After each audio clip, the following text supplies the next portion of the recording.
Hey there, welcome. This is Christian here, and today's video is a little bit different. You see, I'm here in the United States, and I've literally just come out of a week-long Ayurvedically themed healing retreat. I say themed because it was combined with some more Western modalities, and in combination, there was a profound impact in my world, not just on a physical health level, but it gave me some profound insights to my healing process, and more importantly, why I haven't been able to make the results that I've been wanting around my personal healing and health and vitality that I've wanted. And I've been longing to share this with you because there's literal medicine that I have got from this last week that I think is going to change a lot for me, and I hope for you too. So this is going to be part blog, but also part transmission of some of my learnings, some of what I got. It won't be the whole thing. One, that will be too long. Perhaps I'll do that in a podcast if somebody wants to interview me about it. I'm probably best in an interview format. But I did want to just share a few of the highlights of like what came alive for me and where I am now a week later after doing this retreat. First of all, I want to say a big thank you to Richard Haynes and my dear friend Summer for putting together this wonderful week for me in their clinic in Baker City, Oregon. So a big shout out to anybody who's interested in maybe participating and going deeper into this. Go check them out. It's the Lilly Center, Lilley Center in Baker City. So as many of you know, for the last 10 years or more, I've been struggling with a collection of symptoms that experts in the mold illness industry call CFS, chronic inflammatory syndrome. This basically is an umbrella term to describe symptoms like joint pain, non-restorative sleep, poor exercise recovery and tolerance, inability to do anything anaerobic, so lifting weights, anything intense, a lot of pain just in terms of heat and inflammation in the body, brain fog, poor concentration. And so these are just a few. And sometimes these symptoms express, and they're often called chronic fatigue, fibromyalgia, ME. Autoimmune disorders can also fall into this category. And it's been really difficult because as somebody with quite a type A personality that has been very driven and ambitious and wanting to get my work out into the world and be a success and make an impact, these last 11 to 12 years with this in front of me, I've often seen it as this thing to try and get rid of so that I can go back to doing what I do best. And I think the biggest impact from this last week is realizing that this very expression of my body is an indicator of imbalance around how I'm meeting life in a day-to-day, moment-by-moment level. Most importantly, around how the nervous system is either activated or relaxed in any given moment.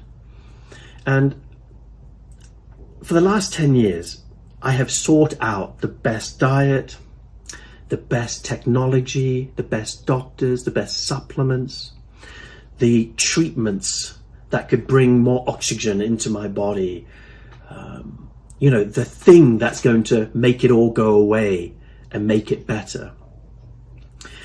Almost as if like when I'm told, you know what, I think there's a lot to do here just on the stress, the adaptive nature of how you're adapting to stress, your nervous system being unregulated, your emotional state. I kind of wanted to ignore all of that. And it's ridiculous, I know, as somebody who teaches heart intelligence, who leads Circle and brings people into healing, where the focus is on feeling more and untapping and unraveling and opening up all these areas that need to be looked at and seeing how that can impact the physical body.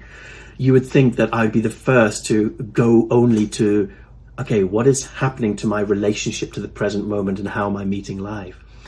And yet I think there was just a part of me that didn't want to go there, didn't want to look at some areas that could potentially change or confront the persona that I've built around being a success and being intense and fast and making a big impact.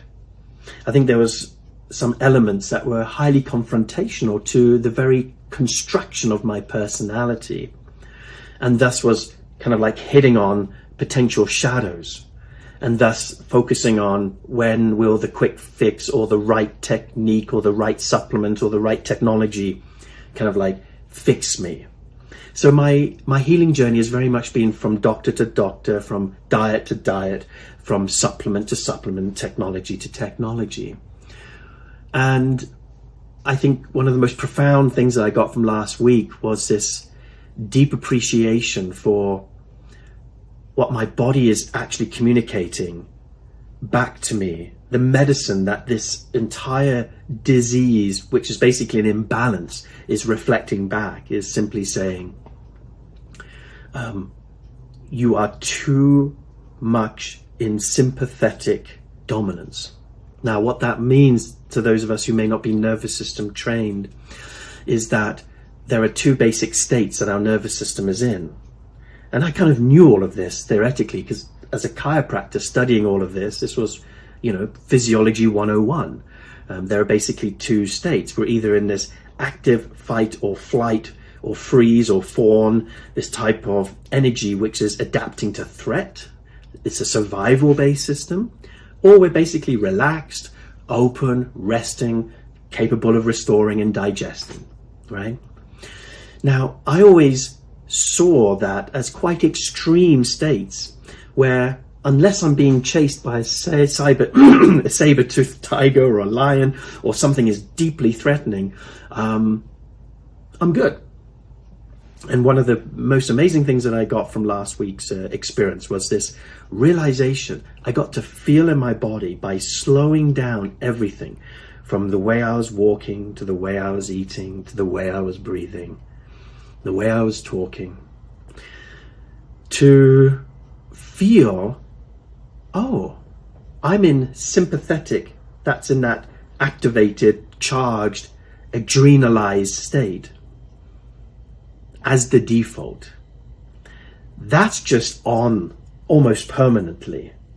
And then I have moments of experiencing exquisite, dropped in, parasympathetic response where I can fully feel my body coming to ease. Now, I experienced the reality that so many things activate our my sympathetic nervous system that I didn't realize.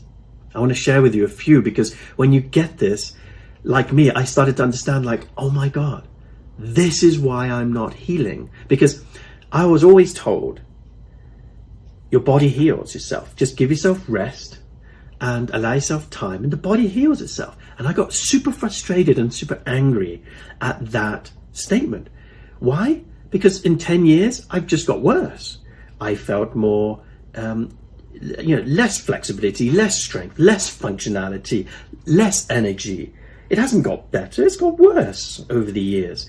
So that very idea of, oh, the body heals itself. Yeah, I get it. If I cut myself, it's going to heal with it's going to, my body's going to do its thing and it's going to work. But when it comes to this part of my health, I've been very skeptical, cynical. And because my experience has been, it just gets worse. Things contract, not expand. And the insight basically is this. When in sympathetic dominance, when in an adrenalized state, when the nervous system is activated, it cannot heal. It's using its resources to survive, and therefore it's not using its resources to thrive. Thus, while in sympathetic dominance, the body does not have chance to go into a state where it can replenish and recharge. because this answered a big question for me. It's like, if I'm a battery, I understand my batteries run out. I'm a bit out of fuel. So let's recharge. But then why don't I recharge? Even when I do rest, even when I do sleep, even when I do eat the right things, right? It's one thing to see myself depleted when I'm not doing all the right things, but when I'm doing the right things and I'm not getting better, that's where the question starts. And so a different question arose. It wasn't, why aren't I healing? It's, why aren't I not dropping out of sympathetic dominance? Why aren't I allowing myself, or what's happening at a subconscious, or what's happening in my body that's continuously set in this default pattern of activation? But it's not the activation that is like super stress, like sweat, fear, I need to run, always anxious. No. It's so subtle. And this was the other piece, was that the sympathetic dominance first was only measured with the heart rate variability, chest strap, and for me doing different exercises and realizing, oh wow, I have to be really tuned in and I have to track, and I can subtly now feel when I go from parasympathetic to sympathetic. And it's not because of some threat or some outward stress that's obvious. It's usually really, really, really subtle. And when I began to understand this, I went, oh my God, my body, I had compassion for my body. I was like, of course it can't heal. It's been in this set state for decades, not just the last decade. The mold illness, the mold exposure was simply the last in a series of extra events that basically made this very obvious. If I were to dare call it, it was the gift that made clear that something needed to shift, that there was a bigger relationship to life that I needed to change. Now, I'm going to go back a little bit. So I want to give you an example of some of the things that have led to this sympathetic dominant state, and why it's so difficult to come out of that, and why it's such an important practice to, well, for me to now make it my life's work, my life's practice, to kind of come into this more parasympathetic state more. So growing up, I did not feel safe. I developed a very hyper-vigilant psychology and energetic. I was living mostly out of my body and in the field to scan for threat. I grew up in an environment where my father would sometimes just explode and have rage explosions. And I didn't quite know when they would come. And as the child that was a little bit more naughty and had temper tantrums and wasn't always following the rules, I would get the brunt of that. And often, as it was in those days, quite normal, I got hit, I got spanked. It wasn't all the time, but it was enough for me to begin to feel this sense of, I need to know where dad is. Where's daddy? Where's daddy? So I would start to become hyper vigilant, to feel the field and to begin to notice where he was, so I could protect myself. Now this is an adaptive and healthy construction based on the environment, the epigenetic state and space that I was in. But over the years, that becomes a habit, that becomes a norm, that becomes a set point for the nervous system to be kind of like in that state. So that was one area that I realized from my childhood that creates activation. The second was I had a lot of asthma. That was probably connected to my emotional, inability to express my emotions, my grief. My father had asthma. It was a way to connect with him. So it was partly genetic and passed on too. So there was a whole mixture around. My breathing was difficult. And I used to use those Ventolin, these blue inhalers and the brown inhalers. And for those who've had asthma, the brown ones are the steroid that technically you should be taking over and over and over again consistently to keep the inflammation down. And you only use the blue one which is a beta blocker that prevents, that actually activates the sympathetic nervous system, so it opens up the airways more as an emergency use. But for some reason as a child, I was so undisciplined and inconsistent. I never took my steroid or brown inhaler, and I kept on taking the blue one. And I used to have panic attacks over and over again. In fact, I would be going out with my friends at night and I would be so stressed, especially after a few incidents when I was a teenager and I got attacked outside of a nightclub, and again a few weeks later, and I was in these fights, and now I was on a high alert. So not only did I have this experience of my childhood, but then it was confirmed and overlaid with these experiences in adolescence as a teenager. And then on top of that, I was taking this inhaler in overdose. I'd go through like half a canister a night. I would take it like 10, 12 times in a go. So my whole sympathetic system went into overload. So these were just a few areas that were just deeply impacting and creating a nervous system that did not know how to come back from that sympathetic dominant state into rest, restore, relax. So it started really, really young. The other one is around the persona. So for those of you who may not follow this the psychology of persona and shadows, basically when we are born, from the moment we're born, we're very vulnerable and dependent, and we have needs. And we have a need to breathe, we have a need to be fed, we have a need to be sheltered and held and taken care of. We are super dependent. So pretty much instantly, and especially in these first 8 years of life, a child is continuously and strategically figuring out what establishes and maintains connection. Because when there's connection, there's life. Literally, if I'm connected and there's love, there's life. There's needs being met. So we start to develop behaviors that basically form and allow us to be connected. So this is the category of what is allowed. But simultaneously to us building and developing the behaviors around what is allowed, we are also realizing there are certain behaviors and aspects and ways of being that are not allowed. That in fact, when we do that, we actually are disconnected. We get punished, we get shamed, we get rejected, we get abandoned. And so as we are born into the world and as we grow up developmentally through these first 8 years of life, we develop a persona of the areas of what we can do to get love, and avoiding the things that we shouldn't do, because if we do that, we will have the opposite. We'll be rejected and we won't have love. So the persona and the shadow develop simultaneously. The shadow is what's not allowed, and the persona is what we do that is allowed. So why am I saying all of this?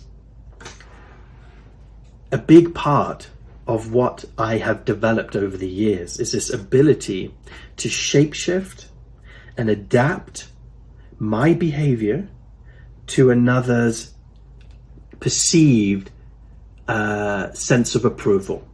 So for example, I enter into a room and I can feel what other people are feeling because of this hypervigilant capacity to be living in the field and knowing where people are in order to feel safe. And I can start to sense, am I appropriate? Am I well behaved? Am I doing what's necessary in order to feel there's connection?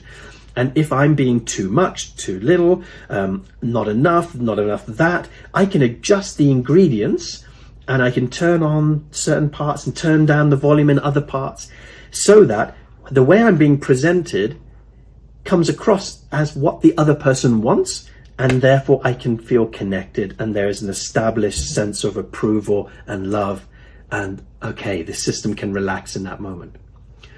But what therefore I'm having to experience inside is not trusting that I can just be me in the presence of you. What I have to do is manage, supervise, adjust, adapt, kind of conform, stifle my truth.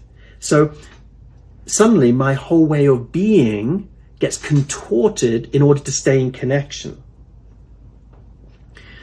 And this is taking a lot of energy. This is activating that sympathetic nervous system that I was talking about. That, in other words, if I were to put it bluntly, connection and relating isn't relaxing for me, because I'm consistently confronted with, okay, now I'm in relationship with this person, now I'm making eye contact with them, now I'm in this state of intimacy. What do I need to do to maintain connection?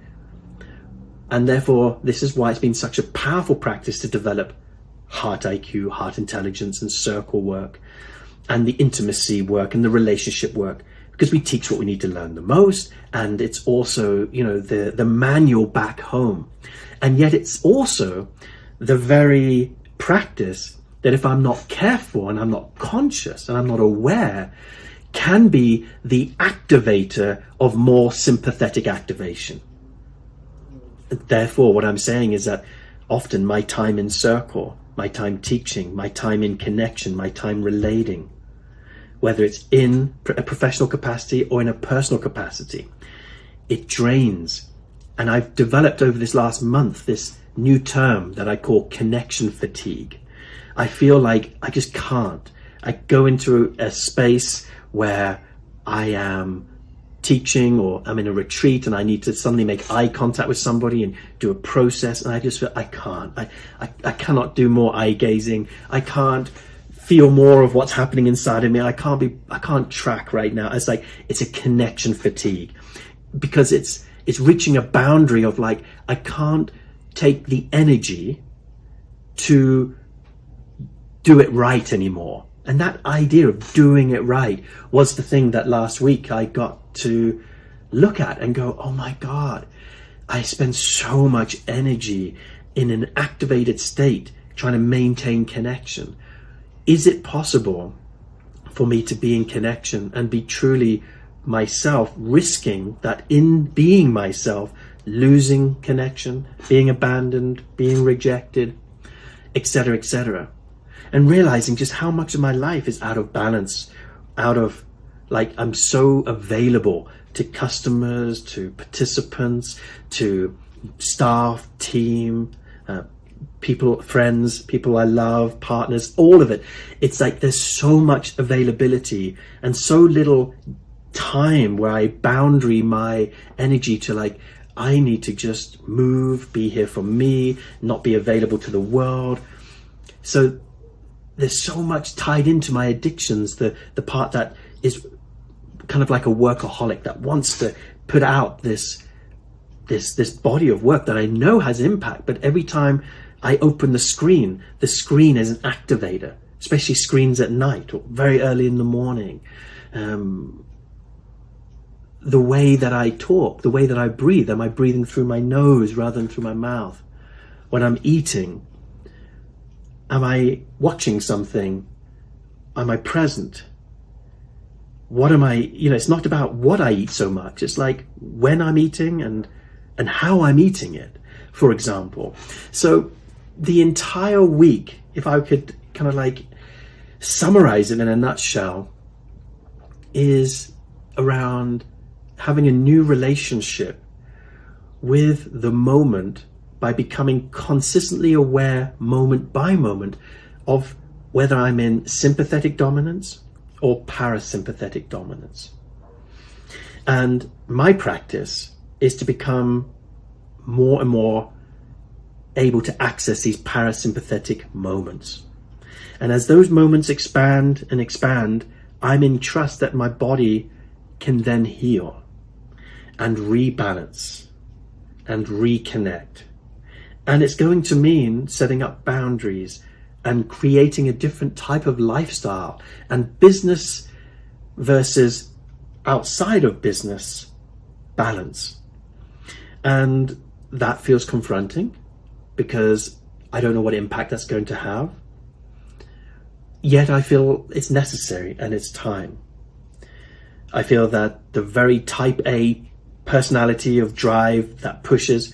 I don't want to make that wrong, yet it's also out of balance the cause of my sympathetic dominance that is creating a state of adrenalized fatigue where my body simply can't recharge and recover and rest. And I'm curious as I'm sharing this, how many of you listening to this in one form or another, whether you've had mold illness or something else, can relate and say, well, just like me. And I feel like this is something I want to infuse into my circle work, into Heart IQ. Not because I want to teach you all, but because I need to do this as part of me being a teacher and being a messenger and being a facilitator. I want my time in circle to be a demonstration of how to live life in a way that is healthy, harmonious, and in balance. So therefore slowing down, bringing in more regulation, bringing in more parasympathetic time to be conscious around how we eat, the amount of stuff we do in a given day, for example. So I feel super lit up, super inspired, and very, very grateful. And this feels like an opening. What's coming next? In a few weeks' time, I'm going to be going to the south of France, and I'm going to be doing an ayahuasca trip. Very first ayahuasca. It's a 1-to-1 retreat. So myself and a brother are going to do it with a guided shaman, medicine woman, for the whole week. It's just going to be the three of us. And the reason I'm not doing it in a group is because my nervous system is so open to group. I don't want to feel everybody else. For the very reasons that I've just shared, I want to come back home and have this experience for me. And it's a little bit scary, the whole idea of ayahuasca. It's not something that just goes, oh, I'm good. Let's just, I'm casual about it. I can feel like this is an edge for me. And yet I'm looking forward to it. I feel like something from that medicine journey is going to deepen what I've just expressed here today. And it's going to just take that further. So I'm super excited. This month of September has been, a month of healing and health and awareness around that. And I hope that this share has inspired you. If it has, I'd love to hear in the comments. I'd love to start a dialogue and hear from you around how are you becoming more aware of your activated nervous system, and how does that show up in the world, maybe in the form of imbalances or health that is looking to be healed. So with that, take good care, and I will speak to you very, very soon.